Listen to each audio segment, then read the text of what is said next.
fréquente l'hôpital européen, mes enfants fréquentent l'hôpital européen, et c'est un melting pot de toutes les populations qui font Marseille, qui viennent dans cet hôpital européen.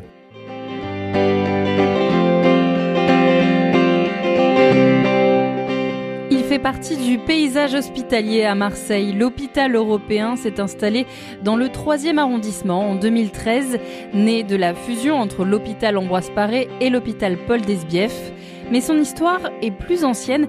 Elle commence en 1839, quand Madame Favier décide d'ouvrir une infirmerie pour soigner les plus fragiles. Cela donne ensuite lieu à la création de la Fondation Ambroise Paré, qui gère aujourd'hui l'hôpital européen. Cette fondation célèbre cette année les 150 ans de sa déclaration d'utilité publique, l'occasion de célébrer son histoire riche qui se perpétue aujourd'hui dans les couloirs de l'hôpital européen, où les générations se succèdent et les vies se croisent. Soignants, agents d'entretien, brancardiers, équipe administrative, mais aussi patients et familles.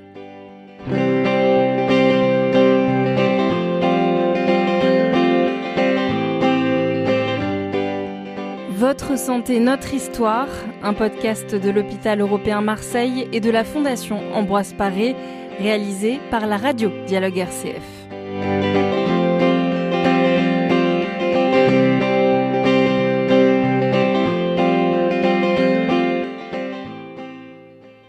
Il est lui-même patient de l'hôpital européen. Christophe Madrol, élu au Conseil régional de Provence-Alpes-Côte d'Azur, président de la commission biodiversité, mer et littoral, parcs naturels régionaux et risques. Il nous confie ce que l'hôpital européen représente pour lui. L'hôpital européen est un lieu pour moi emblématique de ce que devrait être Marseille.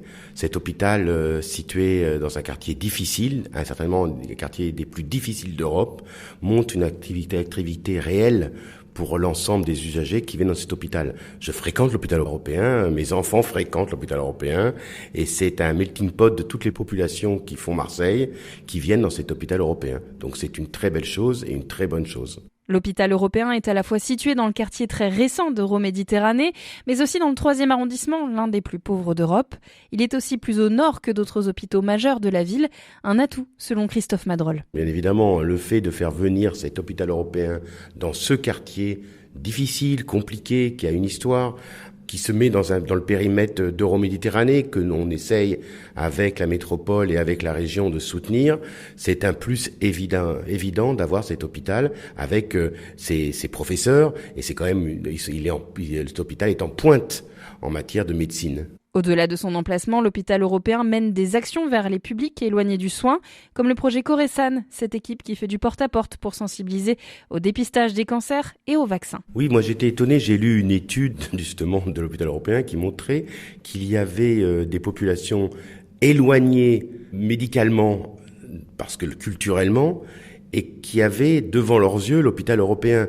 Donc il y a des femmes aujourd'hui qui souffrent de cancer du sein, de l'utérus, qui ne sont pas soignées, qui n'osent pas franchir la porte de l'hôpital européen. Et effectivement, ce dispositif permet d'aller vers ces gens-là qui sont les plus éloignés de la médecine, et pourtant, ils ont l'hôpital européen devant leurs yeux. La Fondation Ambroise Paré fête donc ses 150 ans de déclaration d'utilité publique cette année.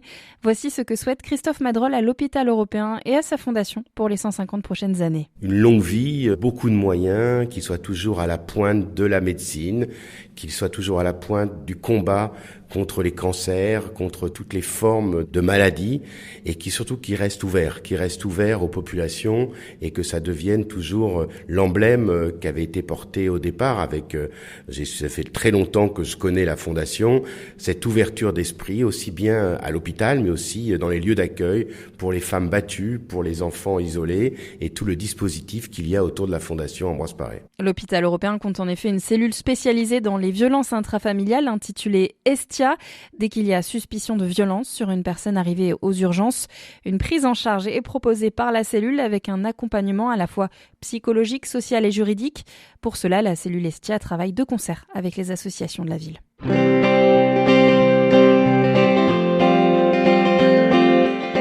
Et c'est la fin de cet épisode de Votre santé, notre histoire, un podcast de l'hôpital européen Marseille et de la Fondation Ambroise Paré, réalisé par la radio Dialogue RCF.